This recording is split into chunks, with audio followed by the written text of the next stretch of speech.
సిరిలోకించే చల్లని తల్లి, ఉత్తరాంధ్రుల కల్పవల్లి, విజయనగరం విలవేల్పు శ్రీ పైడితల్లి అమ్మవారి సిరిమాన సంబరాలు అయితే వైభవంగా జరుగుతున్నాయి.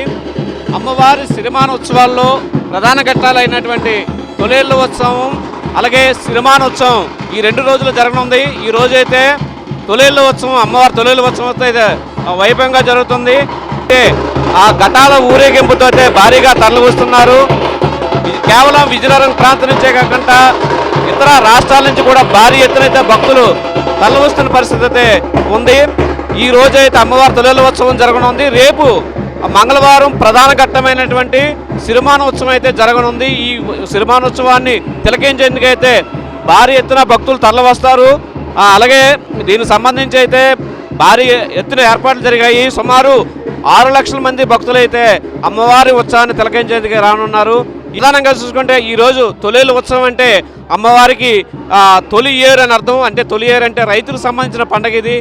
ఏదైతే ఈ అమ్మవారిని భక్తి శ్రద్ధలతో పూజిస్తారో రైతులు భక్తి శ్రద్ధలతో పూజించిన విత్తనాలను తమ పంట పొలాలు జలితే పంటలు సమృద్ధిగా పండుతాయన్నది ఈ పండగ ముఖ్య ఉద్దేశం. ఈ నేపథ్యంలో ఈరోజు తొలి ఏళ్ళు పండుగ అయితే వైభవంగా జరుగుతుంది. వేకుజాము నుంచే భక్తులు ఘటాలను తమ తలపై పెట్టుకొని అమ్మవారికి అయితే మొక్కులు చెల్లించేందుకైతే బారులు తీరు ఉన్నారు.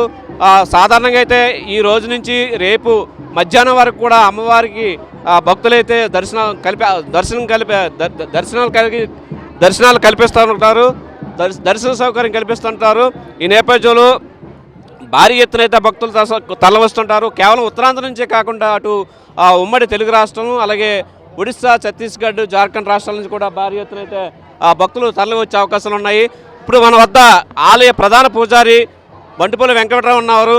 ఆయన అడిగి మరంతా ఈ తొలేళ్ళ ఉత్సవం ప్రాధాన్యత గురించి అయితే అడిగి తెలుసుకుందాం.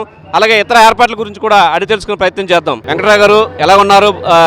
ఉత్సవాలు ఎట్లా జరుగుతున్నాయి? ఈరోజు తొలేళ్ళ ఉత్సవం, ఈ తొలేళ్ళ ఉత్సవం యొక్క ప్రధాన ఉద్దేశం ఏంటంటే ఉత్తరాంధ్ర కల్పవల్లి ప్రతి సంవత్సరం కూడా సాంప్రదాయ ప్రకారంగా ఇది దేశం వచ్చిన తర్వాత వచ్చే సోమవారం నాడు తొలేళ్ళ ఉత్సవం ఇవాళ చాలా పర్వదినం. ఎందుకంటే అమ్మవారు అయిన ఈరోజు విశేషమైన అమ్మవారు రోజు, మంగళకరమైన రోజు అమ్మవారు తొలేళ్ళ ఉత్సవం అనేది అత్యంత వైభవంగా జరుగుతుంది. ఈరోజు రాత్రి 10 గంటలకి పాటలు ఈ ఘటాలున్న అమ్మవారి దగ్గర ఉన్న ఘటాలన్నీ తీసుకుని వెళ్ళి కోట శక్తికి కోట పూజకి చేసి ఎదురుగా ఉన్న ఓ బడ్డీ దగ్గరికి వచ్చి ఆ ఇతివృత్తం అమ్మవారు ఇతివృత్తం చెప్పి మొలకెత్తున్న ధాన్యాలందరూ కూడా రైతు వారికి మిగతా వాళ్ళందరికీ పంచడం జరుగుతుంది. ఈ విత్తనాలు ఎందుకు పంచుతున్నామంటే తొలి ఏరు తొలేలు ఈ విత్తనాలు ఇవ్వడం వల్ల పాడి పంటలన్నీ కూడా వృద్ధి చెంది ప్రజలందరూ కూడా ఆరోగ్యాలు ధనరాశులన్నీ కూడా వృద్ధి చెందాలని ఈ యొక్క అమ్మవారి యొక్క పండుగ రేపు కూడా సిరిమాన పండుగ అత్యంత వైభవంగా అన్ని విధాలుగా చేయడానికి ఏర్పాటు చేస్తున్నాం. ఇది మనం చూసుకుంటే కనుక అమ్మవారి సిరిమాన ఉత్సవాన్ని సిరిమాన రథంపై ఊరేగే ప్రధాన పూజారి వెంకటరావు గారే. ఈయన అమ్మవారి తొలి పూజారిగా ఇక్కడైతే చెప్పుకుంటుంటారు. ఎందుకంటే ఈయన ఫ్యామిలీ నుంచి వచ్చిన వాళ్ళే అమ్మవారి సిరిమాన్ని అయితే అదిరేస్తుంటారు. ఈయన ప్రస్తుతానికి ఇప్పుడు ఎన్నోసారి అదిరేస్తూ వస్తున్నారు. నేను 8 సంవత్సరాలు పూర్తయి 9వ సంవత్సరం.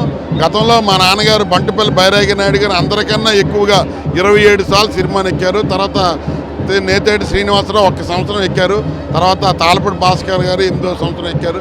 నేను 8 సంవత్సరాలు పూర్తి చేసి 9వ సంవత్సరం సిరిమాన్ అధిరోహించడం రేపు సిద్ధంగా ఉన్నాను.